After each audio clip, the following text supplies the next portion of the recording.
So let's first start by delineating those waves a bit further.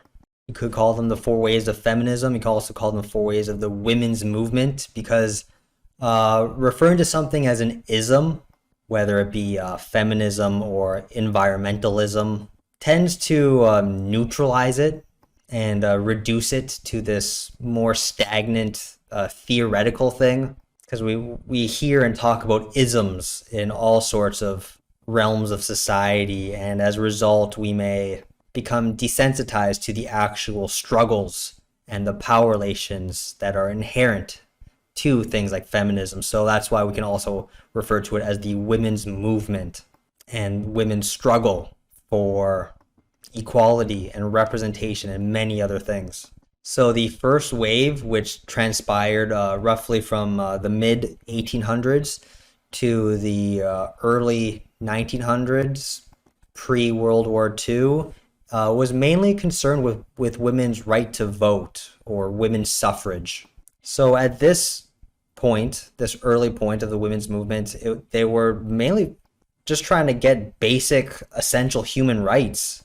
And it's sad to see that this early or quote unquote early stage in acquiring these rights didn't happen until the mid 1800s. It's not like women just started existing in 1848. They've existed since the beginning of humanity.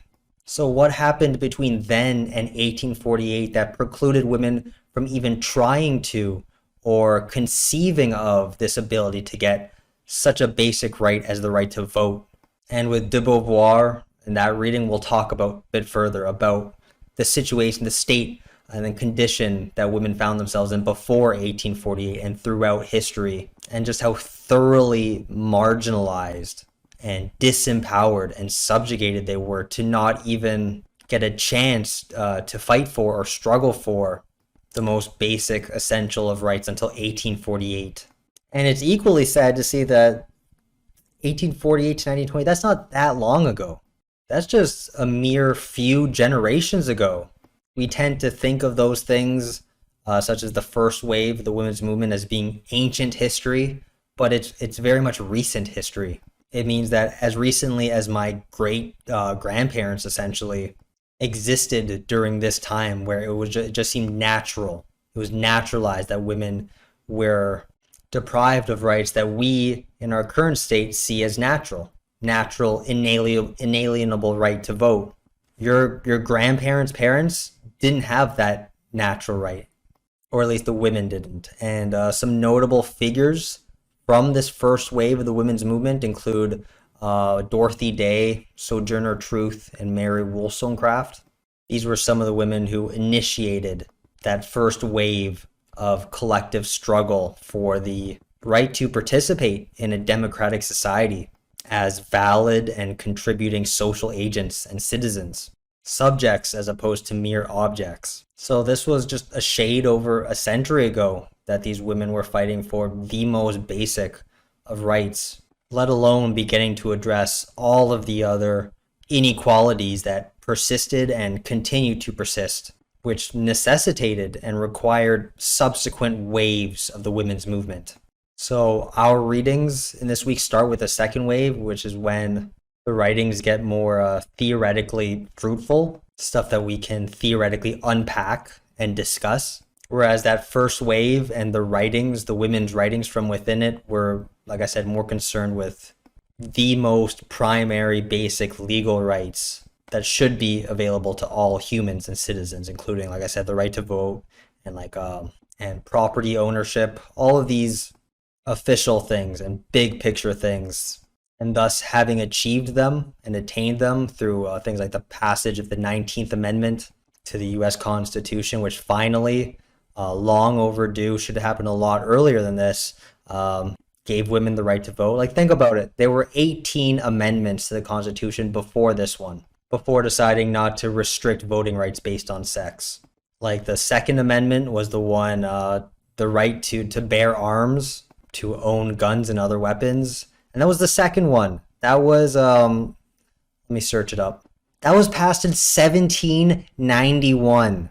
The US government clearly saw that as a more pressing priority that needed to be addressed over a century before getting around to giving women the right to vote. And I'm looking right now at all the other amendments, 1 through 19, and boy, this order of events is disappointing in terms of all the things they sought to address in amending the Constitution before getting around to, oh, I don't know, abolishing slavery. Anyways, that's why none of the readings are from that first wave, because it relates more to capital P power and official sovereign power in terms of entrenched constitutional rights.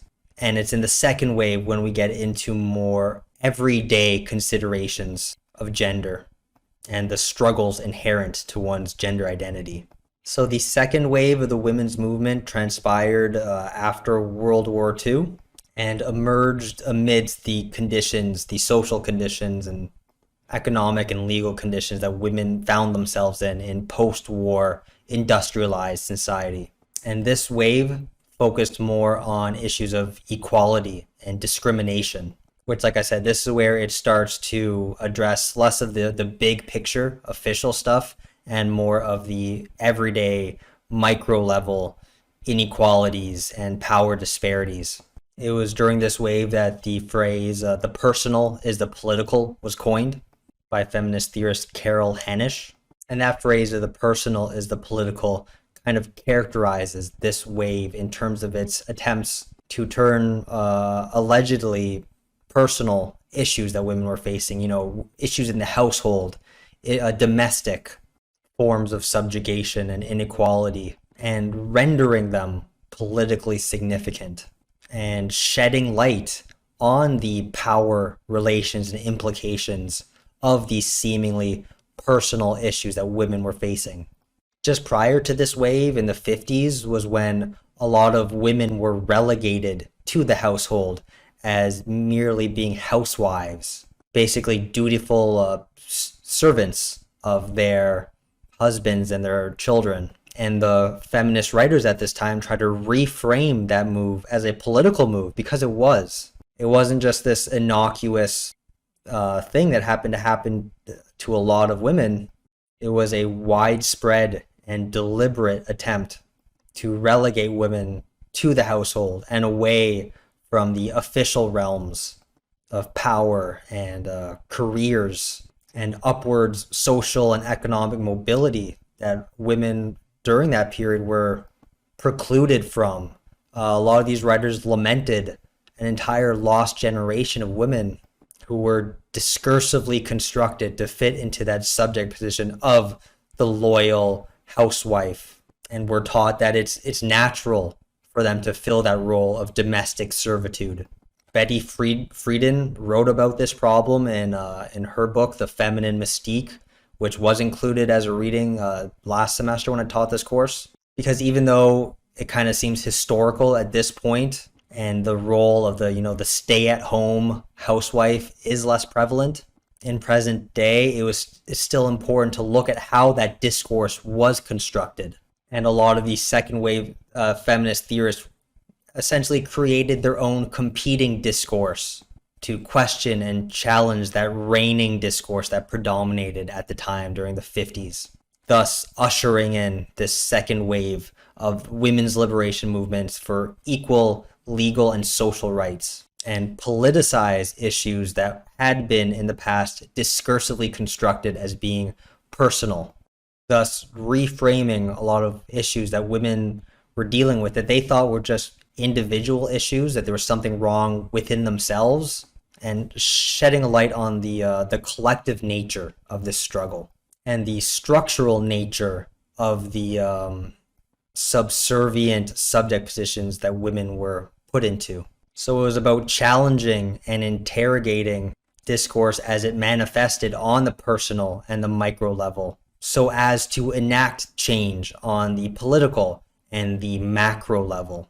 So instead of a top-down approach that attempted to change things at the highest official constitutional levels, like the first wave, the second wave, and the women who led it were more focused on a bottom-up approach. And for every wave, I include a few notable figures. Of course, these lists are far from exhausted. A lot of them are just my personal favorites. So alongside de Beauvoir and Frieden and Hanisch, we also have Hannah Arendt and bell hooks and Germaine Greer, but there are a lot more than just what's listed there.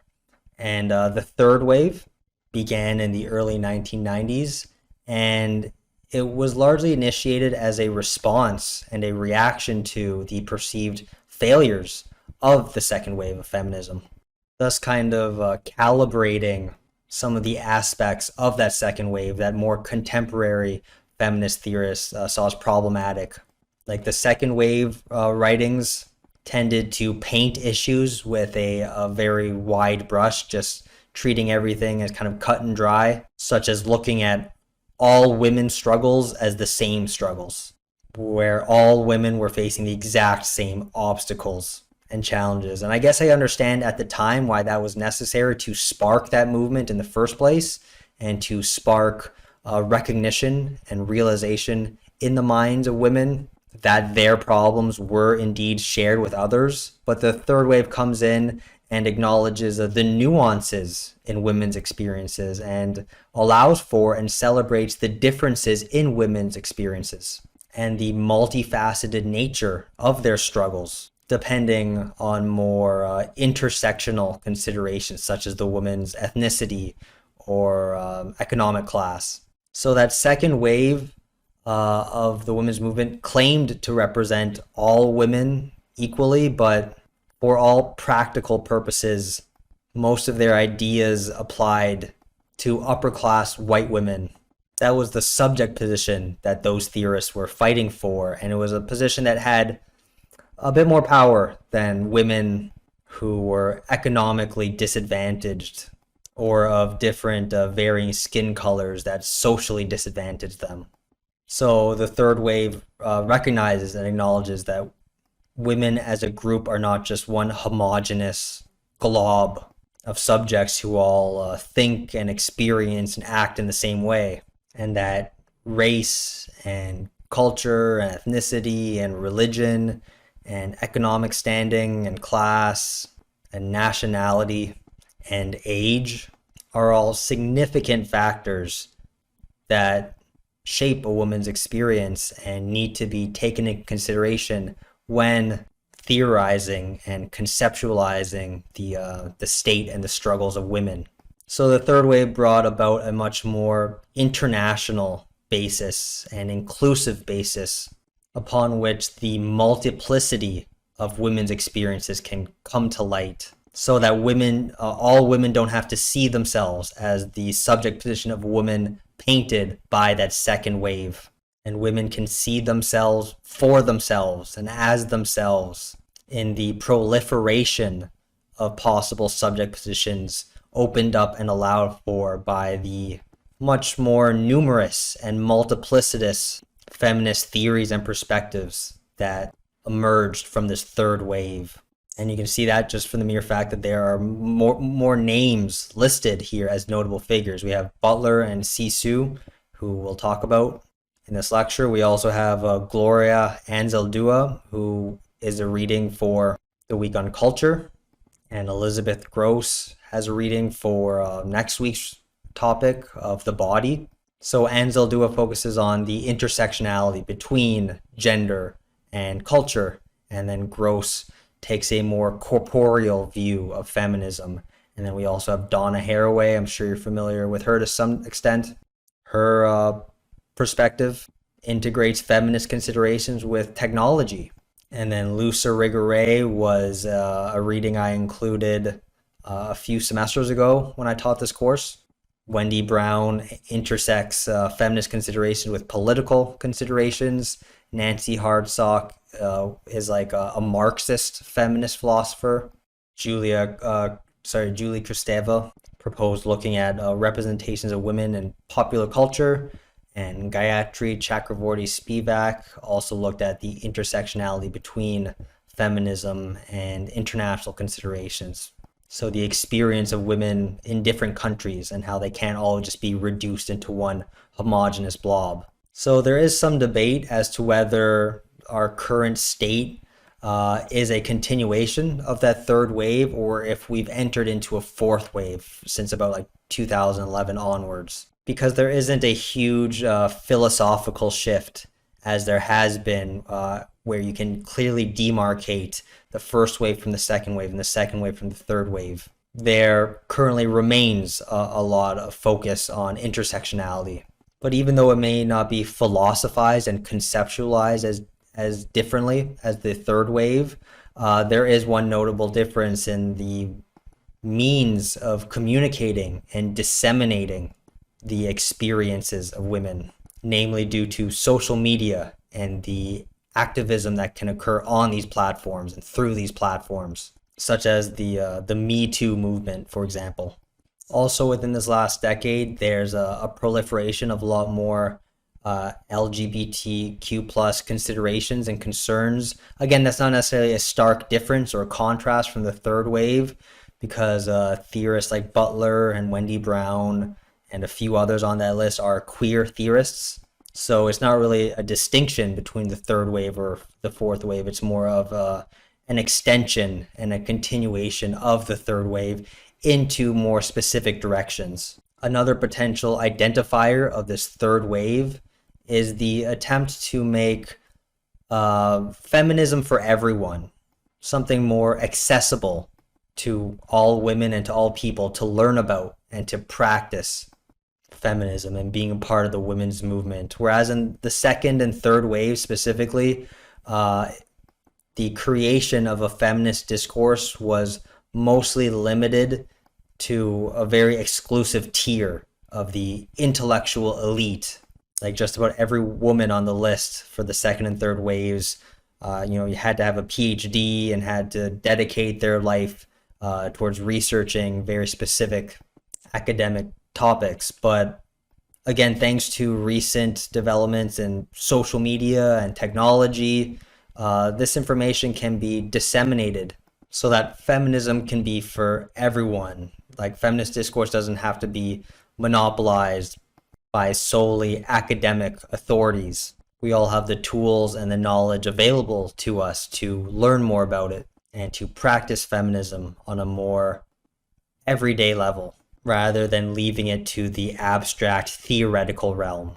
And in terms of notable figures, it's too early to tell, essentially. This is still a burgeoning wave.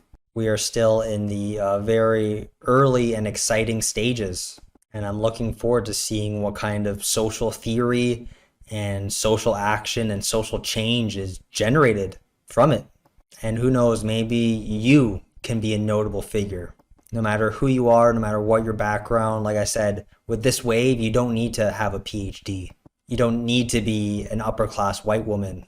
You can be who you are and share your experience and celebrate it and engage in the struggle as a social actor in many different possible ways.